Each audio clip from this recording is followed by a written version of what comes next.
Breaking news are happening now.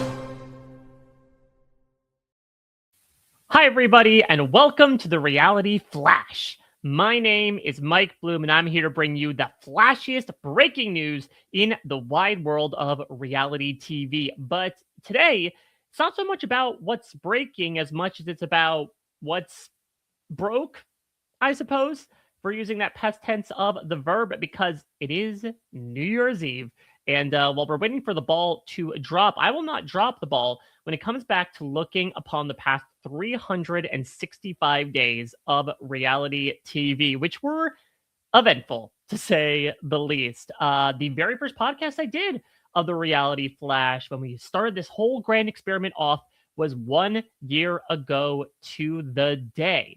And so I'm excited to check back in at the end of this year to talk through some of the biggest pieces that I got the chance to speak about over the course of the past year, as well as the biggest storylines and characters that we got to watch in the loving yet chaotic world of reality TV. Before we get into that, you know what to do to subscribe, therealityflash.com. Leave a rating, leave a review. It's in the spirit of giving. So please give me some nice words, some commendation, so that this podcast continues to pop in the eyes of new listeners and viewers and fellow reality TV devotees. In addition, I did a lot of soliciting for some of your best stories from 2025 in reality TV. So I'm always open to suggestions. And so I would love to hear any news items you want me to talk about. Just tips at therealityflash.com. No spam, no solicitations. It's a little bit after the holiday season, but I always enjoy a tip in my stocking. So be sure to send me any tips you might have about reality TV news you want me to cover, including some of the biggest things that happened in the world of unscripted television in 2025. So this is going to be a bit of a walk down memory lane. I've compiled a lot of major things that happened over the course of the year, both macro and micro, and we're going to talk through them all. It's a little bit of member berries, just as a heads up, but I'm a sap, to say the least. I'm a freaking maple tree of a person, and so I always love the opportunity to look back on what has happened before the calendar page truly turns. And we have a lot of great stuff to look forward to there as well. My previous podcast was all about some of the things I'm most excited about in the first quarter of 2026 in reality TV. I mean, first and foremost, it's got to be the return of Rob Cesternino to the Traitors, but plenty of stuff to check on there. Right now, we're focusing on 2025. And actually, let's start with the Traitors, because the year proper Traitors continues to be the hottest reality show on television. If we just say on television, if it's streaming, like, I guess it's still streaming television. That still feels kind of odd to say. But regardless, it continues to really catch flame. Yet again, wins the Emmys for Outstanding Reality Series, Outstanding Host for Alan Cumming. We have found out that there are going to now be two versions of the American Traitors. First, our tried and true celebrity version in the winter/spring, and then a civilian version in the fall. I talked about this with Puya. Never thought that would happen. After season one, they kind of did away with the celebs and plebs and just went full celeb, but the plebs have returned. Obviously, something that really got people into the franchise in the first place is, the pleb casting that's existed in the UK versions, in particular the large pleb casting from Canada. So bring on the plebs, from my perspective. Let's see if 2 seasons of Traitors a year is too much Traitors or just enough. So when it comes to Traitors season 3 proper, 2025 was the year that everyone learned the name Nicholas Dylan Harrison Efron. Lord knows I did, in multiple ways. This is sort of an example of how both surprising reality TV can be, in terms of just being able to lift one's star power, as well as just the ability for one to really shoot out onto the screen, even, at a time where we've kind of been celebrating 25 years of the modern reality show in this year. So I mean, coming into the Traitors, I think if you polled any of the viewers of that show, or really anybody on the street, I would wager at least 80% of them would say that they had no idea Zac Efron had a brother. And we have gotten to know Dylan Efron in a major way. He has gone from somebody whose biggest on-screen role was on a seldom talked about Netflix show, a travelogue series involving his brother, to being on two major reality shows this year, making the finale in both of them, winning the first time, and being cumulatively on our screens for 6 months.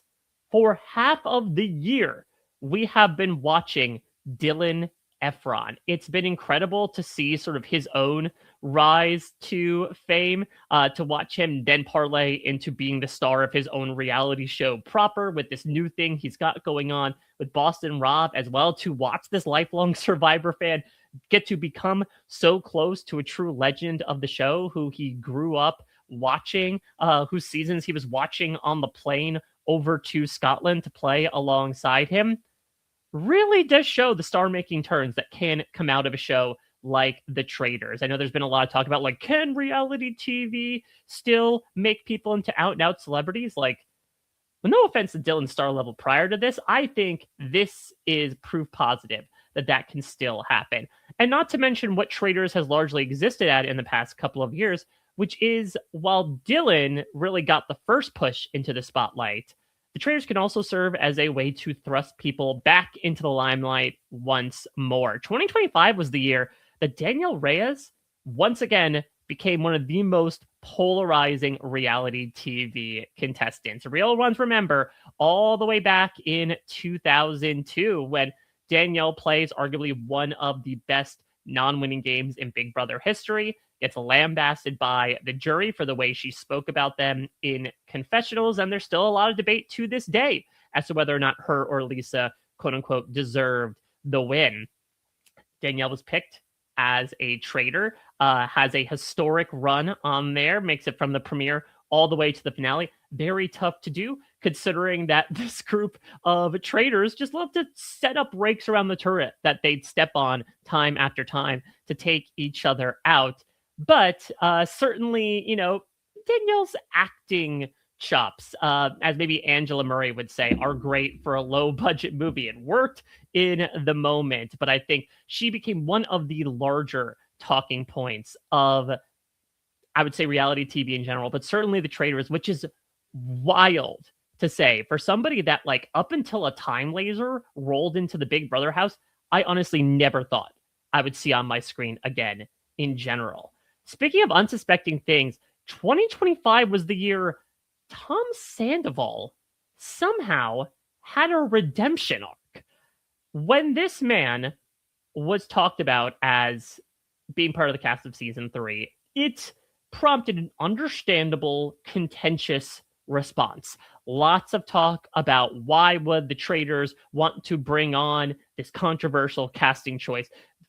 We did not know how good we had it to speak too much about the season 4 cast, but after Scandival, Tom was regarded as one of the least liked people on reality TV as of late.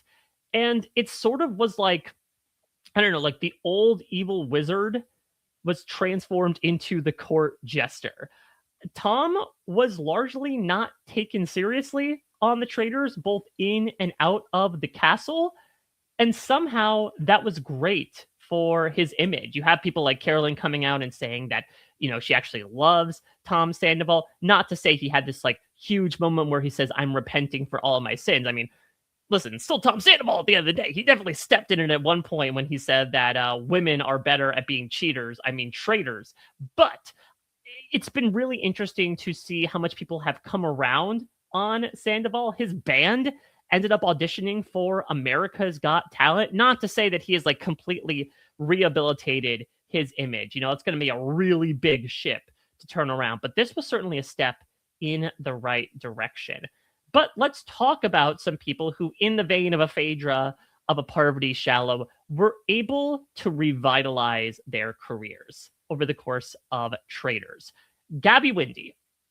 Everyone fell in love with her over the course of this season. She was a fantastic narrator, was one of the most faithful of the faithful, and walked away with like 3 pennies when the winning funds were divided up at the end of the day. But she walked away with a lot more after that. She's getting brand deals with Taco Bell, her incredible rantings and ravings on her podcast, where she's throwing shade while simultaneously wearing shades, have gone viral. It seems like, and in the course of her inevitable win, she won in life as well when she ends up getting surprisingly married to Robbie Hoffman shortly before the finale. So this was a banner year for Gabby Windey, and I'm so happy that we have gotten to know her and can call her a reality TV winner. And though this man lost, he may be one of the biggest winners of the Traitors Season 3. 2025 was the year that Boston Rob Mariano became an influencer? I never thought this would be the pipeline for him. Certainly, I thought he would be a career reality TV contestant. He showed that appearing on Dondi last year after, appearing for assumingly the final time on Survivor. But he pops up in a cage, well, first in a cloak, then in a cage on the Traitors Season 3, and does his Boston Rob thing. He charms, he disarms, he gets contentious, and in true Boston Rob style, most of the time, he ends up getting booted shortly before the halfway point. But like the people discovering Marques's era Boston Rob as a lifelong Survivor fan is truly ridiculous. To have Boston Rob appearing on like Carl's Jr. commercials, to do a Dunkin' ad with Sierra Miller, to be in the audience of Dancing with the Stars, and not only that, to be heavily rumored to be a part of the next Dancing with the Stars season. Rob, you can rebut this as much as you want to. The proof is in the pudding, my man. I've been seeing all these, Dylan Efron, Derek Huff back and forth with Jeff coming in from the top rope. It's happening. It's real. This is unbelievable. Not to say that this is sort of in the vein of a Danielle where like, I thought I'd never see Boston Rob again. But again, this is a career reality TV veteran. But I didn't necessarily expect for him to like show up on Dylan Efron's TikTok, right? Like showcasing his absolute support for this man, nor starring alongside him in this new YouTube series.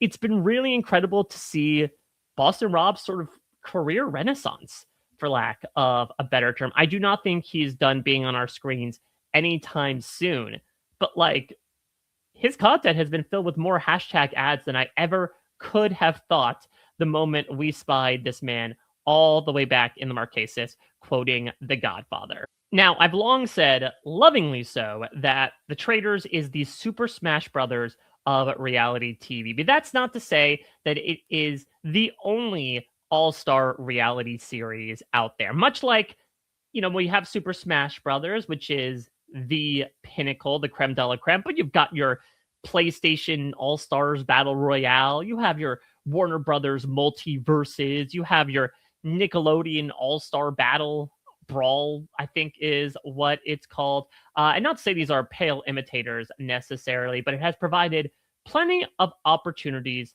for one certain cast to, predictably perhaps for the religion that they are part of, sow their wild oats and explore multiple partners from a show perspective. 2025 was the year the Secret Lives of Mormon Wives cast became a reality TV crossover queens. Now, this was a big year for the show proper. In fact, there was a crossover within Mormon Wives proper, with a couple of people appearing on Vanderpump Villa, which definitely prompted its own drama that carried over into season 3 with the Marciano of it all. And there was certainly a lot to get into over the course of the 2 seasons that aired this year, with people leaving Mom Talk, coming back into Mom Talk, like that freaking Grandpa Simpson meme, and whether other reality shows were in consideration for that, and people stepping away and returning, etc., etc. But perhaps the reason why The Secret Lives of Mormon Wives has essentially become a doggy door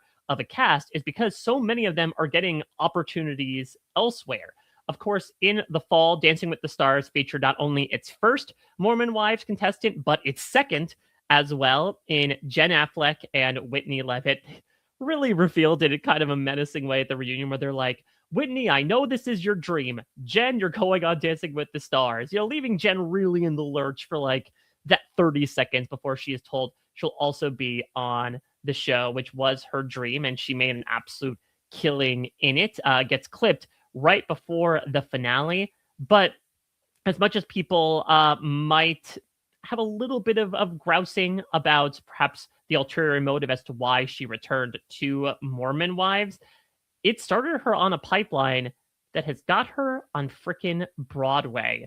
Someone who started by dancing their heart out about their son's hospitalization from RSV is now singing and dancing about women murdering their husbands. Feels like there's a little bit of connective tissue there, personally. But it's been absolutely wild to see what Whitney has been able to do to go from streaming to broadcast television to Broadway. Jen, as well, able to make a big splash too. And while these two were sort of hunkering down the big ABC reality series of the fall, one of their fellow castmates will be doing the same in the winter. Because of those of you who missed it, Taylor Frankie Paul will be the lead of the new season of The Bachelorette, airing this spring. Absolutely wild. I know that the Bachelor universe has seen its fair share of leads, from the Firestone heir to a former NFL quarterback that became the host of the show. But this truly feels like a category in its own. We obviously know a lot about Taylor at this point, both her choice in suitors, her sordid family drama, etc. And you gotta bet we are going to be seeing plenty of it on this season. Obviously has prompted a big response as to whether or not people want to see that drama, that dirty laundry thrown into the load that is The Bachelorette. But regardless, it's interesting to watch, a show that's essentially about influencers, the people behind Mom Talk, become reality TV stars, not only on their show proper, but now being able to spread their influence to some of the biggest shows on TV today, and also to forever give me a distaste in Fruity Pebbles. But let's not talk about that. 2025 was the year Big Brother took over The Amazing Race, and it kind of worked. It was an audacious idea when it was first kind of hinted to people that while we've had Big Brother contestants on The Amazing Race in the past, and they've done pretty well, we've had 2 teams win in the past that were Big Brother showmances, this was a big swing to take. A season filled entirely with Big Brother former house guests and their loved ones. And I feel like regardless of your fandom level for either show, and whatever bar you set for this season proper, it was kind of cleared with the easiness of Jag and Jas accomplishing any task that came their way. I've talked about this numerous times over the coverage, but I thought it was a really great way to get to know a lot of the loved ones of the house guests that we have watched 24/7 on the live feeds, to find out about these people that truly make those we watch obsessively tick, the most important people in their lives. We got to explore a relationship that we didn't really know exist until this point with Taylor and Kyland. We got to meet, some fantastic people in their reality TV debut. Someone like Adam Abden, who served as such a great representation of type 1 diabetics, while also being a great character in his own right. And it also served as a great opportunity for us to get to know more about some people that we've watched on the show. Someone like Izzy, for example, who had a largely quiet edit in Big Brother 25 show compared to how she actually was on the live feeds, got to be more of herself. And it's due in part racing alongside her then fiance, now lovely wife in Paige. It was an ability for these people to open up in a way that we really hadn't experienced, even in a setting where we were kind of watching them largely be themselves, albeit on a frigid soundstage in California. I have no idea if this concept is going to happen again, if there's going to be an Asian adventure to follow up the European adventure. But regardless, I think this was a season that outkicked its coverage and had Big Brother talk and hype rolling through to the end of the year. And it's not just because it was one of those seasons that took like 6 months to air. In fact, Big Brother 27 was on the shorter side, but there certainly are a couple of big stories to take away from this summer's instance, which I really, really enjoyed. 2025 was the year Rachel Riley walked back through the Big Brother house door and caused one of the biggest fan outcries in reality TV history.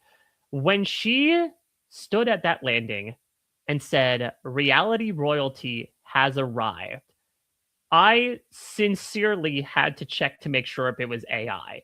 And then I realized that was last year's theme. Just because this seemed so random. Like, Rachel, obviously a legendary character in her own right, a previous winner, but we had not seen her for nearly 15 years outside of that, like, random sequence where they had a musical montage in the beginning of Celebrity Big Brother 1. Do you remember that, when like Paul came out after like 2 summers of him and everyone just audibly groaned and threw their hands up and said piss, but like Rachel showed up as well. Obviously, she had done some turns on The Traitors, Worst Cooks in America more recently.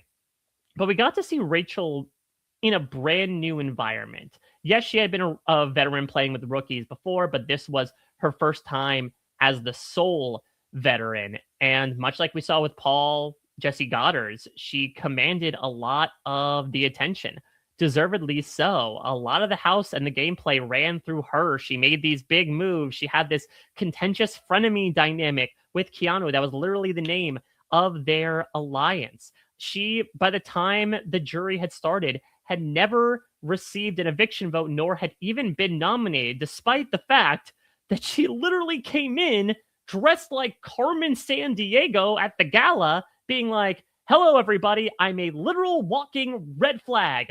Why don't you target me?" She was able to showcase, I think, a level of play that a lot of people, even her biggest fans, do not necessarily attribute to her prior to this year, which only makes what happened at the White Locust that much worse. I think that everyone kind of hearing about what happened in that backyard on that particular night was the equivalent of like the Walton Goggins simultaneously shocked and disgusted face from listening to that Sam Rockwell monologue in The White Lotus season 3.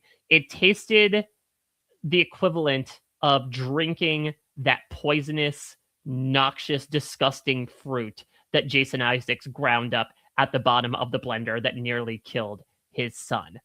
The White Locust twist and the response to it was something I've never seen in 25 years of Big Brother. Like, this is a very divided fan base. For those who are not aware, you have different sects of different people, even within the same social media platform, like vehemently supporting other players, lionizing certain people while, demonizing others.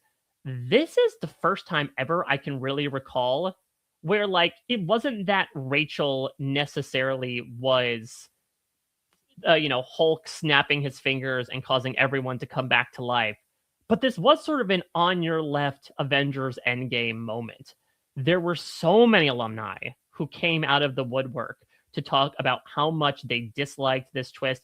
Obviously prompted a massive outcry from the fandom when they inevitably found out that Rachel would be one of the first players in Big Brother history to be eliminated solely through a competition without any sort of voting element to it.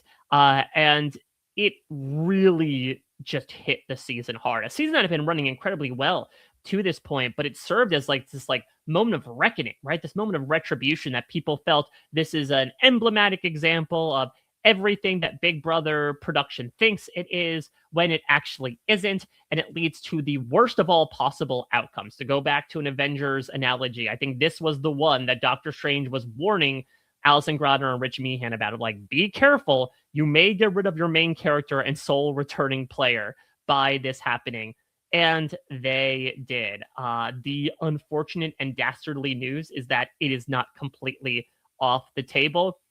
I don't need to expound about how much I vehemently dislike this. I am certainly not alone. You can check out a whole cavalry of podcasts that came out around that time. We had a whole ass funeral over on Rob Has a Podcast about all the chicanery that went on behind the scenes. And people thought in that moment, Big Brother was 27, I should say, was dead and gone. That this momentum got hit by a freaking spinning wheel and Tyler Crispin standing there mixing drinks.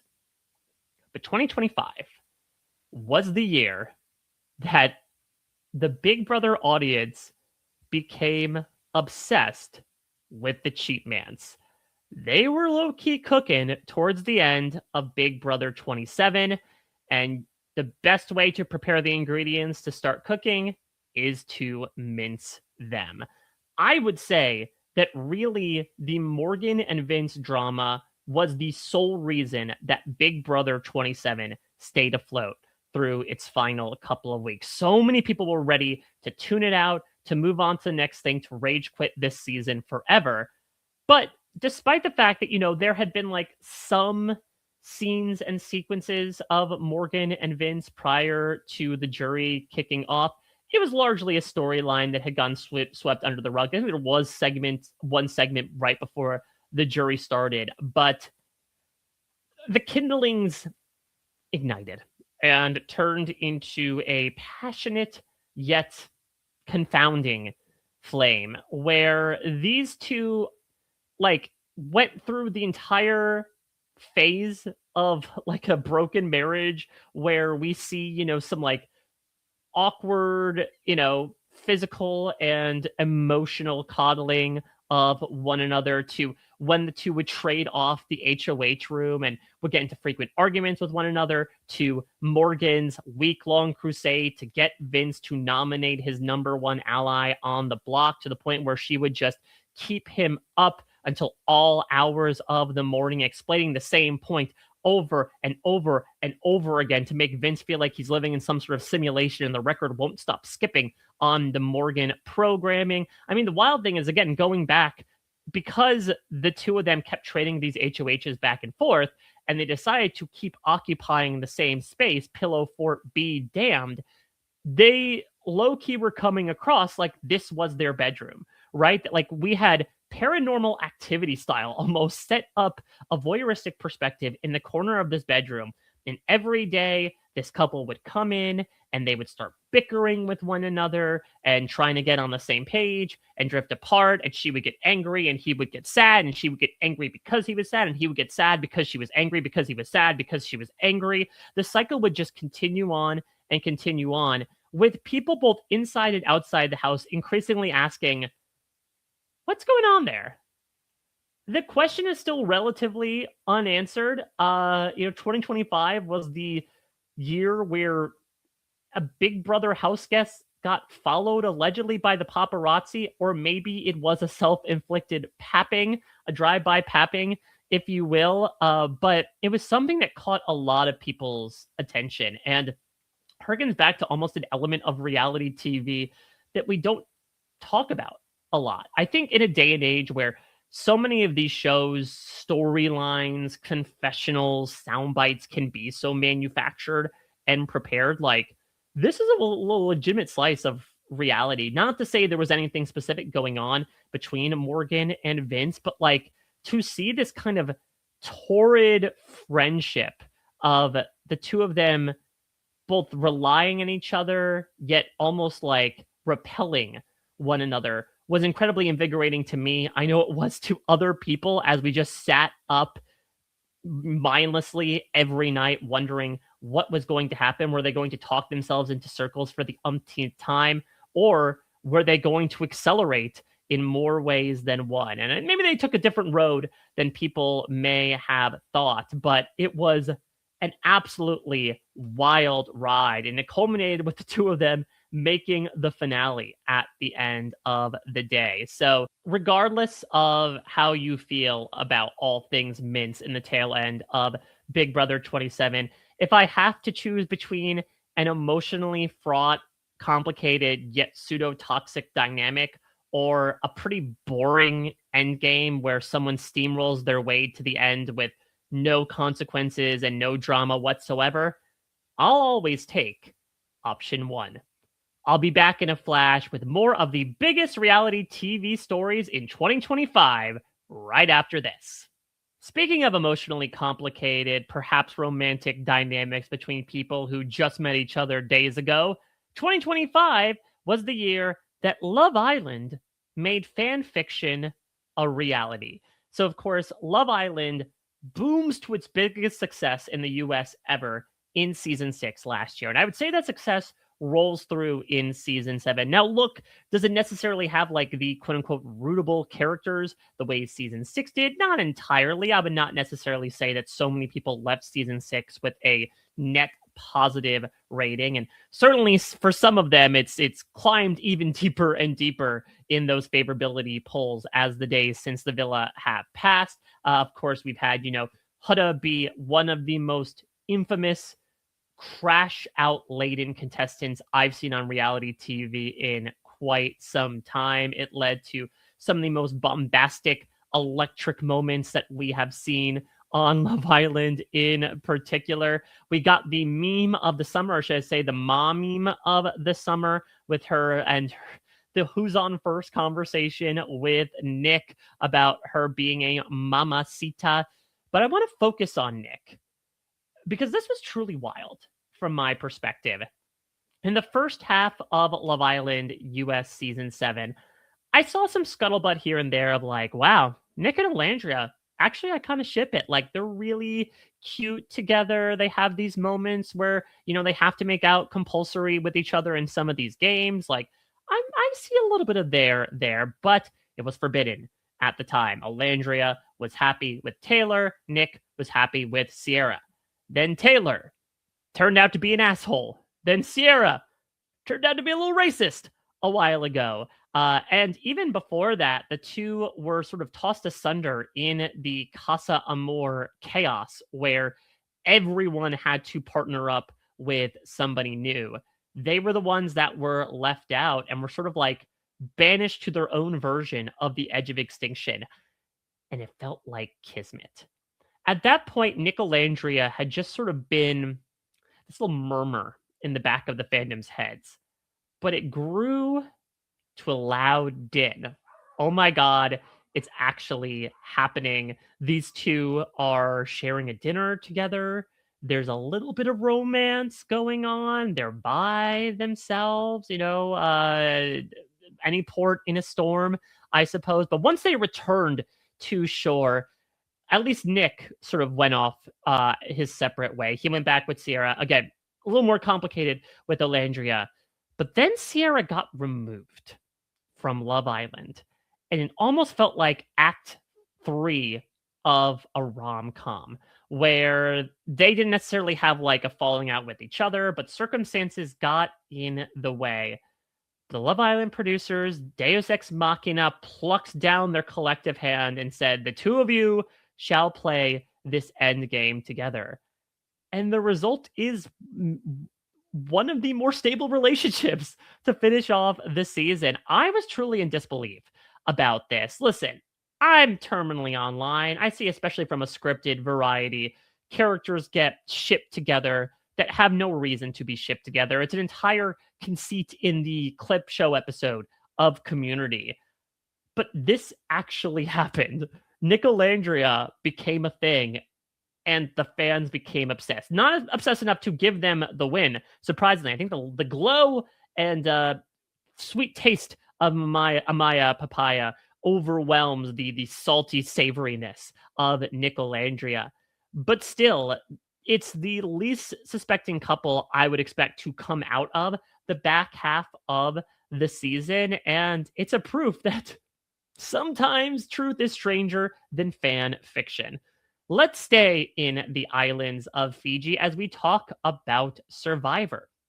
2025 was the year Survivor made its way back into the headlines for a good reason, which has been a long time, unfortunately, since that has happened. But of course, I have to talk about one of the biggest moments in recent Survivor memory, Survivor 48, episode 5, Joe and Eva, where Eva begins to have a quote unquote episode towards the end of a challenge. She has become emotionally overwhelmed by a really do or die situation. And Joe literally crosses tribal lines to go to her, to hold her hands, to calm her down, using the tactics that she had taught him in the very first days. In that moment, she was not a competitor to him.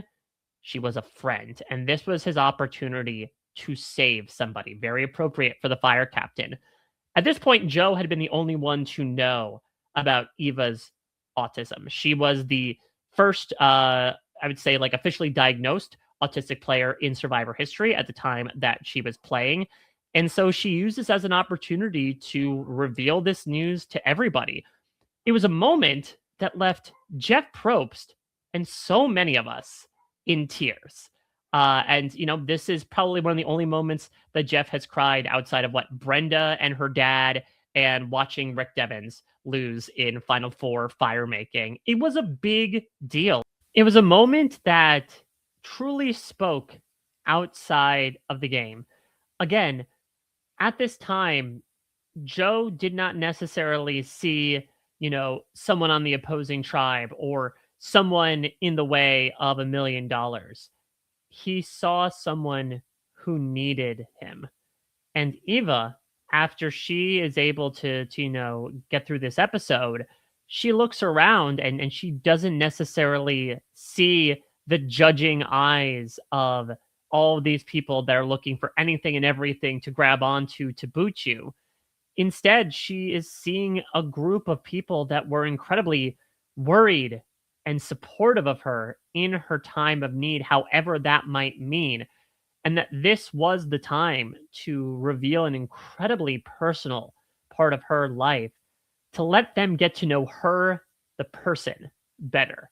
I think that Joe and Eva, their reception towards the end of the season, certainly not as warm as it is right here. They do end up running the table and they sit in 2 of the final 3 chairs. But the acclaim behind this moment from Joe, from Eva, from the show has brought about one of the most positive receptions I've seen from not only the fan community, but outside of it. Again, this was one of those rare Survivor moments that ended up sort of ballooning out to being covered by a variety of outlets. You had Joe and Eva doing a number of interviews about the moment. Jeff Probst talking about this as one of his favorite moments in Survivor history. Eva and Joe as 2 of his favorite characters in Survivor history. And I think it's because despite how meta and known the game and concept of Survivor has been 25 years in, this is a reminder of the human heartbeat that exists right at the center of it. That this was a moment that spoke to something outside of the game. So it makes sense that it was broadcasted so much outside of the game. This was a learning moment, I think, for a lot of people, both on the island and off. And it was an opportunity to be able to see human interaction and vulnerability at its finest. 2025 was also the year that Survivor celebrated a quarter century with its biggest season ever. Joe followed up that incredibly heartwarming moment by hoping to win 1 million hearts and then some on the cast of Survivor 50 alongside 23 other players. It has been a bit of a sojourn to the release of Survivor 50. We still are not there yet, so certainly this will be a part of the discussion coming up next year. But ever since Jeff announced in the beginning of last year that Survivor 50 would be returning players, oh boy, the fan casts absolutely went a flutter.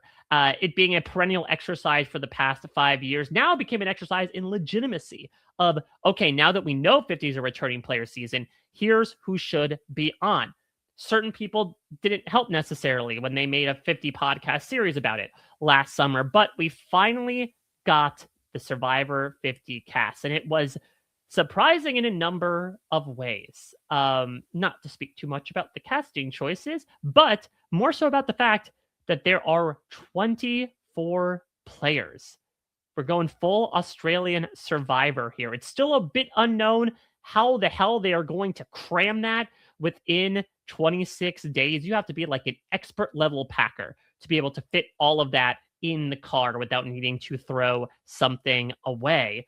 And also, this season's incredibly special in that, as much as Jeff talks about listening to people on the street, this was the year they decided to put the show, in a certain aspect, in the hands of the fans. They gave people watching the shows, be they lifelong viewers, recent devotees, people who somehow found out months and months ago that Mr. Beast would be on, an opportunity to contribute to certain choices that were made on this show. These could be merely cosmetic, like what are the tribe colors? These could be, substantial impacts to basic assets of the game. Are they going to get rice? Will idols be in the game? What will the final immunity challenge be? To literal game-changing decisions, like will Final Four fire making happen? We are going to find out the results of these votes as season 50 unfolds alongside the contestants. But it was an opportunity for Jeff to tell all of us it is time to vote. And I am very intrigued to see what is going to come out of the urn in 2026. Let's take a bit of a hop, skip, and a jump, but not too far, actually, to Samoa, because 2025 was the year that Australian Survivor ended an era with a history-making bang. Not to yada yada too much about Brains versus Brawn 2, but I think a lot of focus around Australian Survivor this year has been around Australia versus the world, its own all-star season that pitted the best of the best in Australian Survivor history against the best from the world, as the title indicates. And they brought in some heavy hitters from the US, to say the least. We've got Tony, we've got Sari, who's double dipping between all-star seasons of Australia versus the world and Survivor 50. And we have two-time Survivor winner Parvati Shallow, who, while some would say maybe got half a win on this season, certainly did not half-ass her second victory in Survivor, putting forward an incredibly dominant performance from really all aspects of the game, somehow navigating her way out of every single corner that she was boxed into. As a former charity boxer, this makes a lot of sense, and putting together somehow her most dominant performance on her fifth time around, earning lauds from not only the people she was playing against, but of course the many, many people watching her. And I say it's the end of an era because not only do I think there's a small shot that a lot of these people will return again, especially from an Australian Survivor perspective, but we found out, as well as the man himself after the fact, that this would be the last season hosted by Jonathan LaPaglia. Now, a lot has come out in the wake of the shocking news. I think there's been a lot of talk about the financial struggles of the network 10 and, perhaps the fact that JLP might have been a little too rich on the payroll to afford. But he has certainly talked out about the surprise of his dismissal. There was a whole ass funeral about that as well. RHAP and funerals really got hand in hand. We became like a veritable crematorium of reality TV stars and hosts. But what a way to go out. A true celebration of someone who has truly grown into their own, who sort of took a model to live by in Jeff Probst and truly make it his own to become, some would say, perhaps the preferred host of a Survivor franchise. And let's talk about who's taking his place, because 2025 was the year David Janae won and won big. This man is no stranger to victory. He is one of the most dominant winners in Australian Survivor history. Maybe not so much of Australia versus the world, but this man kicked off 2025 in style as he basically bankrupted Deal or No Deal Island. He was one of the reality TV ringers brought into season 2, as well as the aforementioned Parvati and Dr. Will, was able to retire the evil doctor of reality TV, made it all the way to the end, and played one of the most brazen games of Deal or No Deal in TV history.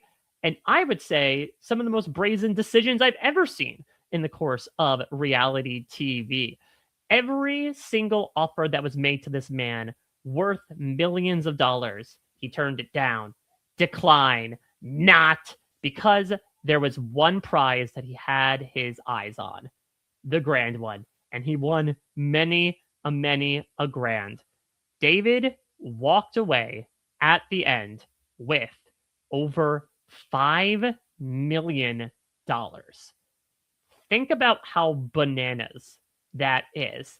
People are complaining about they should boost the prize money for all of these various shows due to inflation. They overinflated the balloon. This is a hot air balloon that David got nearly $6 million from Deal or No Deal Island alongside Chrissy Teigen and Big Dick Richie. And he then parlayed that into becoming the next host of Australian Survivor. A really wild turn. Maybe he's paying them to do so. He certainly has the funds to spare. I'm not entirely sure, but this guy walked in having not been on our screens since the pandemic kicked off, and he left a multi-millionaire and new face of the Australian Survivor franchise. Not bad. Not bad at all for the Golden God. 2025 was the year everyone wrote a book. It was sort of becoming a meme. So a lot of these is looking ahead to more so 2026, but a lot of stuff has been announced in the reality TV sphere in 2025. Of course, we kicked it off in grand fashion with Parvati Shallow shortly before taking home yet another W, decided to put the W in writer with her self-penned memoir, Nice Girls Don't Win, which revealed a lot that we did not know about the person that we have been watching on our screens for nearly 20 years at this point. Of course, Taron Armstrong releases his magnum opus, Behind the Mirror, about the history and impact of Big Brother. And both know-it-alls, Stephen Fishbach and Rob Cesternino, have gone into the author game as well. Both of their books are coming out. Escape from Stephen, The Tribe, and I have spoken from Rob. Be sure to pre-order them if you hadn't. Yes, it's after the holidays, but birthdays are always a thing, always a good gift to give, or just something nice to do for somebody else. So it's really fun to watch, a medium that was such a countercultural movement in the early 2000s now become so mainstream that it supports the writing careers of multiple people out there. Not to mention Cue the Sun by Emily Nussbaum as well. Essential reading for anyone who is a fan of reality TV. It goes into its origins all the way back from the prank show radio days to obviously its more complicated roots now. A fascinating study in human behavior and why we are eternally interested in watching real people face real situations on our TV screens. And on that note, unfortunately, 2025 was the year we loved as well as lost. I remember watching Building the Band, which, for those who don't know, is a Netflix show that aired earlier this year about making the next boy band happen. TBD as to whether that actually did happen. But I remember watching Liam Payne, who shortly after this series tragically passed away. And there was a moment where just in the break between shooting, this guy is just so full of joy. He's dancing and singing to What Makes You Beautiful from One Direction, and that's what made him beautiful. the ability to be able to see a guy, whatever he thinks, however he believes, do what he absolutely loves and could argue was put on this earth to do. And I want to be able to close out this 2025 retrospective with perhaps the last piece of breaking news from reality TV this year. And it is a tragic one. For those who do not know, Mickey Lee, who was one of the stars of Big Brother 27 over the summer, it was posted on her Instagram account a couple weeks ago that she was in the intensive care unit, that she had been hospitalized due to undergoing some complications from the flu that culminated in a series of cardiac arrests. At the time, it was said that she was in a stable but critical condition. This was shocking. Mickey had just a couple of weeks prior been at the Over the Edge reality TV mixer charity event, and so many people from across the shows were there. She was thriving. She was having a great time. To have this turnaround in such a quick amount of time was absolutely shocking. Unfortunately, on December 25th, it was announced that Mickey Lee had passed away at the age of 35. To say this devastated the Big Brother community, the Big Brother alumni, the Big Brother production, Big Brother in general, would be an understatement. Surprisingly, through 25 years of Big Brother, we have had very few contestants die.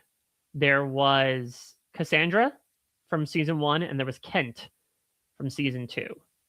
It very rarely happens.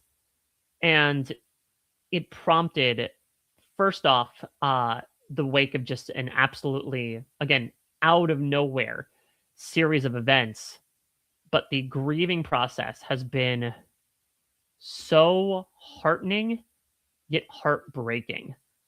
Look, Mickey had her moments. Before the season, she credited herself as wanting to be the first hero villain in Big Brother history. And I would say she's certainly qualified for both sides of that compound word.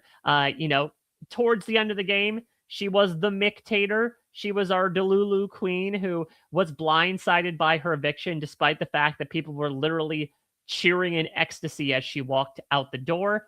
But this was someone who also somehow successfully overthrew Riley's HOH, despite all the odds being against her. Her out of nowhere win in the blockbuster was the domino needed to kick off perhaps one of the most satisfying evictions we've experienced on this show in quite some time, if not ever. It was undeniable the amount of entertainment Mickey brought to our screens this summer. And it makes it all the more gutting that time is over. My heart goes out to Mickey's friends, loved ones, her entire community. My heart goes out to her cast members who have taken to social media posting about just how shocked they are to have her suddenly taken from them so soon. My heart goes out to the Big Brother community who came together in a way that I have not seen in a while to properly mourn someone that was taken from us way too soon. I am absolutely devastated for everything that happened to Mickey. It is unfair. It is unfortunate. It is heartbreaking. But it has been heartening to see so many people come together around her life, around her legacy. For someone we just met a few months ago, someone that before this summer you wouldn't necessarily spot in a crowd. It's a reminder of the attachments, the emotional weight we bring to the people we invite into our homes for an hour a week, 3 hours a week, multiple hours a week if you're watching the live feeds, and the impact they can have on us. Whether it's the absolute visceral anger of Rachel Riley losing her game on a hamster wheel, whether it is falling in love with Zac Efron's brother, whose name is Dylan Efron, for the first time on the Traitors, and then voting for him every chance you can on Dancing with the Stars. Whether it is somehow watching a couple only fated by the fans actually come together at the villa. Whether it is seeing someone be able to truly put a punctuation point at the end of an era in their life by taking home an all-star win, while the show promptly puts a punctuation point at the end of one of their eras as well. Whether it is getting to know a bunch of people who chiefly live on social media through various appearances across all the shows and all the mess they bring with them. Whether it is getting to watch two people genuinely be there for each other in a time of need, despite the fact that they are starving on an island for $1 million and they had not met each other a week prior. That, my friends, is the impact reality TV can bring at its best. And I am so grateful I got the chance over the past year to bring you all the breaking news from reality TV. Look, when I say wide, it's not just a rando adjective. This job was a little tough sometimes. There's a lot to cover, from cast releases to sudden firings to random announcements that might fall across my desk. I tried to be in your eyes and ears as much as possible, giving everything you need to know about this wild genre of television. And I've had such a fun time getting to do so. It's an ability to channel my two passions, reality TV and talking too much, in one not so bite-sized form. And it has heartened me so much to see the reaction to the Reality Flash. Again, we rolled this whole thing out a year ago. None of us knew exactly where it was going to go, but to, read all the positive reviews that have been written, to get some of the messages and mentions on social media about it, or like requests for a Reality Flash of, oh, this thing happened, can we do a Reality Flash about it? Getting to go to these in-person reality TV events this year and having people come up to me and say how much they've loved the Reality Flash. It means so much to me. More than you could ever know. And I'm not done just yet. The Reality Flash will keep on rolling.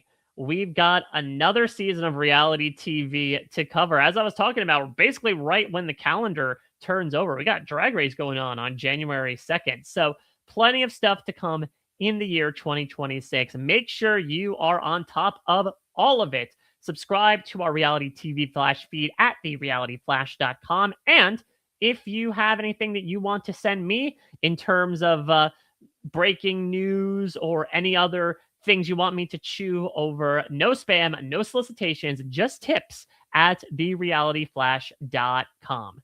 I just want to end this year by giving once more a profuse and profound amount of thank you to everybody who has checked out this podcast in some way, shape, or form, whether you've listened to all the podcasts I've done, whether you've jumped in when I'm talking about your favorite show. It has truly meant the world. And I cannot wait to keep this world a-turning in 2026 with more Reality Flash. I'll be in your eyes and ears soon with more reality TV news as it breaks. But until then, everybody, I hope you have a very happy and safe new year. You've just been flashed. This is RHAP. We know reality TV.